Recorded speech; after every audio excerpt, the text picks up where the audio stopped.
Duck him, I duck all అని అన్నారు. నా సందేహం ఏమిటంటే మీరు టీజర్లో I duck you, I duck him, I duck all అన్నారు కదా. నా ధర్మ సందేహం ఏమిటంటే డక్ అంటే నీటి మీద వెళ్ళే డక్కేనా ఇంకేదన్నానా? అంతేనండి, అది నీటి మీద వెళ్ళే డక్కే. నేనే పిచ్చిదానిలా క్వశ్చన్ ఆన్సర్ ఇచ్చినట్టున్నాను. ఆలీ గారు, you will have a separate different Ali dictionary. మీరు చెప్పండి. నేను ఏం మాట్లాడినా తప్పు అయిపోతుందమ్మా.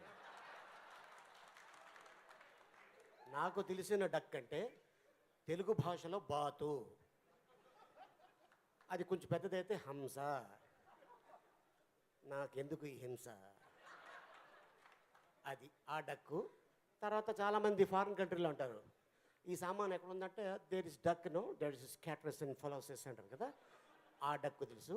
ఆ డక్ ఏంటో తెలియాలంటే పూరి జగన్నాథ్ గారికి అడిగితే ఆయన చెప్తాడమ్మా.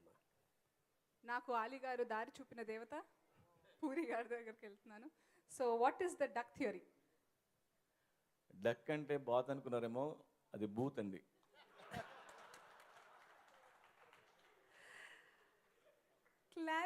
Clarified, thank you.